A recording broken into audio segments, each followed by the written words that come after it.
네, 안녕하세요. 웅박입니다. 지금 여러분께서 보고 계시는 마이크는 노이만의 U87의 복각이에요.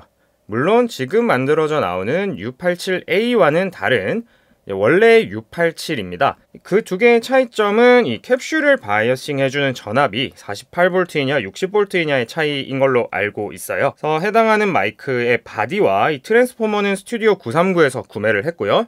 기판은 그룹 DIY의 데니 부샤드의 웹사이트인 빈티지 마이크로폰 PCB.com에서 구매를 했고요. 나머지 부품은 마우저라든지 한국의 인터넷 카페나 웹사이트에서 구매를 했습니다. 자, 그래서 보시면 여기 있는 필립스 캐퍼시터라든지 이런 부품들은 현재 생산되지 않고 있잖아요. 그래서 DIY 오디오라는 네이버 카페 혹은 파워풀 사운드라는 웹사이트에서 저는 종종 구매를 하는 편입니다. 이 위마 캐퍼시터 같은 경우에도 마우저에 종종 품절인 경우가 있거든요. 그럴 때 파워풀 사운드를 활용을 잘 하고 있어요. 그래서 뒷면에도 이렇게 기판이 있고 양면으로 구성된 기판입니다. 캡슐이 보이실 텐데요. 요거는 K87의 복각이고요. 그룹 DIY의 한 유저가 시제품을 어떤 다른 유저에게 보내줬는데 그 유저가 굉장히 호평을 하면서 사람들이 수요가 생겨나기 시작을 했습니다. 여기에 보이는 이 K87 타입의 캡슐과 K47인데 5kHz 정도에서 약간 평탄한 주파수 대역을 가지고 있는 플랫 K47이라는 그 두 가지 모델이 지금 현재 RN 오디오라는 곳에서 판매가 되고 있고요. 이 캡슐이 장점이라면 장점인 게 이 캡슐 위에 씌워준 이 뚜껑 같은 것, 모자 같은 것이 실제 노이만의 마이크들에는 포함이 되어 있는데 시중에서 구할 수 있는 캡슐에는 빠져있는 경우들이 많은데 그것까지 이렇게 포함을 시켜 주어서 그나마 조금 외양이라도 오리지널 리티를 갖출 수 있게 해줄 수 있는 제품입니다. 어차피 저는 U87을 구경도 해본 적이 없기 때문에 어떤 소리가 나는지 모르지만 이 소리가 나쁘지 않으면 그것대로 좋겠죠. 그래서 캡슐을 이제 올려주기 전에 먼저 이 팻이죠. J팻에 바이어싱을 해줄 거예요. 그래서 J팻의 드레인에다가 오실로스코프를 연결하고 뒷면에 있는 6번 저항 1GΩ짜리 저항에다가 시그널 제너레이터로 1kHz의 사인파를 넣어줄 거예요. 그래서 파형이 최대한 대칭이 되도록 만들어 줄 겁니다. 그 다음에 캡슐을 설치하면 이제 마이크가 완성이 되는데요. 과연 소리가 어떨지 그리고 캘리브레이션은 어떤 식으로 이루어지는지 한번 보여드릴 예정이에요. 사실 마이크를 제대로 캘리브레이션을 하시려면 오실로스코프와 시그널 제너레이터, 깨끗한 1kHz의 사인파를 빼줄 수 있는 시그널 제너레이터가 있으면 좋아요. 저 같은 경우에는 선명테크노라는 업체에서 둘 다 구매를 했는데 기억에는 두 개 다 합쳐서 20만원이 안 됐던 것 같습니다. 물론 이제 오실로스코프는 아날로그죠. 하지만 정확도도 제가 느끼기에는 훌륭하고 잘 사용을 하고 있어요. 제 빌드의 조금 특이점이라고 하면 새들의 스탠드오프를 조금 더 높여줬습니다. 실제 U87을 보면 이 캡슐이 그릴의 정 가운데에 있지 않고 살짝 위쪽에 있거든요. 생각보다 좀 위에 붙어 있는데 그런 것까지 그래도 재현을 하는 게 기분상 좀 좋으니까 그렇게 만들어 봤습니다. 지금 1GΩ짜리 저항들이 약간 품기가 있어요. 저 같은 경우에는 SMD를 활용을 해가지고 SMD 다리에 그 저항다리 남은 것들 이렇게 붙여서 그냥 저항처럼 쓰거나 아니면 그 엘르파츠라는 한국의 웹사이트의 해외 구매 기능을 이용해가지고 구매를 했는데 지금은 어떤지 잘 모르겠어요. 그래서 저는 한 10개 정도 이제 구매를 해놓고 잘 쓰고 있어가지고 그런 방법들을 썼다는 것 알려드립니다. 그러면 이제 캘리브레이션 파트로 한번 넘어가 보도록 하겠습니다. 자, 이렇게 캘리브레이션을 위한 세팅이 완료가 되었습니다. 제 작업실 옆이 바로 보일러실이라서 지금 보일러가 돌고 있어가지고 조금 소음이 있는 점 양해 부탁드립니다. 그래서 이렇게 보시면 이 J팻의 드레인에다가 오실로스코프에 이제 프로브를 연결시켜 놨고요. 그리고 6번 저항에다가 지금 제너레이터에 또 시그널 부분을 연결을 시켜 놓았습니다. 그리고 그라운드들은 이렇게 한데 모아가지고 이 바디에 그라운드에 연결을 시켜준 상태입니다.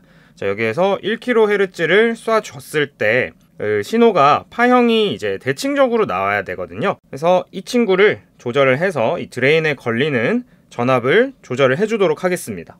자, 보시면 오실로스코프가 화면이 떠 있습니다. 자, 게임은 안 하는데 그나마 했던 게 폴아웃인데 거기에 나왔던 핏보이와 디스플레이가 좀 비슷하게 생겨서 볼 때마다 좀 기분이 좋습니다. 이게 쉴딩이 완벽하지 않은 상황입니다. 바디가 열려있는 상황이라서 조금의 노이즈 같은 것들이 오실로스코프 파형에 나타날 수도 있는데 일단은 한번 캘리브레이션 진행해 보도록 하겠습니다. 자, 그럼 CR 오실레이터를 활용해서 사인웨이브를 한번 넣어 볼게요. 자, 보면은 오실로스코프가 저런 모양이죠. 그래서 지금은 어느 정도 그 대칭이 살짝 찌그러져 있긴 하지만 거의 대칭이 가까운 것 같으니까 더 큰 신호를 넣어서 클리핑이 될 때까지 한번 느려보도록 하겠습니다. 자, 저렇게 보시면 이제 비대칭으로 모양이 잡히죠. 저것을 이제 트림팟을 활용해서 최대한 대칭에 가깝게 만들어줘 보도록 하겠습니다.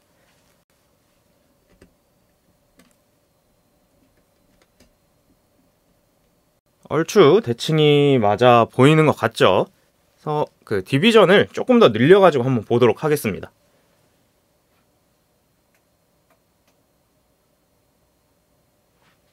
네, 5V 디비전으로 해도 어느 정도 대칭이 맞게 이제 클리핑이 생기는 걸 볼 수 있겠습니다. 그러면 조금 깨끗한 사인웨이브 형태로 다시 한번 만들어 볼게요. 증폭률을 조금 낮춰가지고. 네, 지금 정도가 제가 일단은 맞출 수 있는 최대한의 대칭인 것 같은데요. 그래서 이렇게 펜 마이크로폰을 만들 때는 그 오실로스코프랑 사인 제너레이터가 있으면 조금 편하고요. 자, 이제 캘리브레이션을 마쳤으니까 캡슐을 설치해 주도록 하겠습니다. 캡슐을 설치하실 때는 꼭 이런 니트릴 장갑을 손에 착용을 하신 다음에 캡슐을 만져주시는 게 좋습니다. 캡슐을 다루실 때는 절대로 이 다이어프램 쪽에 손이 닿지 않도록 조심해 주시는 게 좋아요.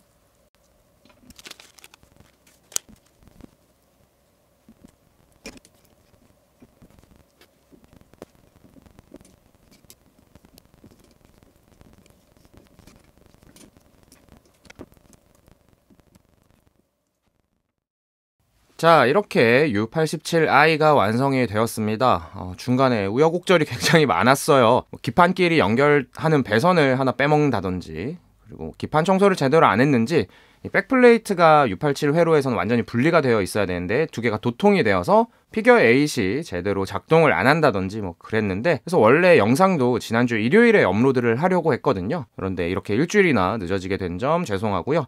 지금 들으시는 소리는 이 U87i의 클론으로 녹음을 하고 있는 소리예요. DR60이라는 그냥 저렴한 레코더에 녹음을 하고 있는데 그래도 크게 도드라지거나 거칠거나 한 주파수 대역이 없이 부드럽게 잘 녹음이 되고 있는 것 같습니다. 자작을 하다 보면 항상 이 디버그가 문제입니다. 그래서 뭔가 특히 제가 굉장히 남들이 하지 않는 창의적이거나 바보 같은 실수를 해가지고 다른 사람이 유사한 뭔가 경험을 한 일이 없는 그런 오류들이 발견이 되면 굉장히 깜깜하죠. 그래도 끝까지 포기하지 않고 완성을 해내면 꽤 뿌듯한 일이 되는 것 같습니다. 지금 들어가 있는 제이팻 같은 경우에는 최근에도 계속 신품이 나오고 있는 아마도 센트럴 세미컨덕터사의 제품인데, 그게 또 페어차일드나 뭐 옛날 EN3819들이랑은 좀 다른 동작을 한다고 해요. 그것도 괜히 찝찝하니까 페어차일드의 EN3819를 주문해놨는데 그것도 기회가 되면 한번 교체해보고 어떤 차이점이 있는지 올려보도록 하겠습니다. 해외에 이제 빌드 스레드들을 보면 꼭 이 마이크를 완성한 다음에 맥주 사진을 올리더라고요. 그래서 오늘은 저도 맥주 한잔 하면서 영상을 마치도록 하겠습니다. 긴 영상 봐주셔서 감사드리고요. 다음 컨텐츠로 돌아오도록 하겠습니다.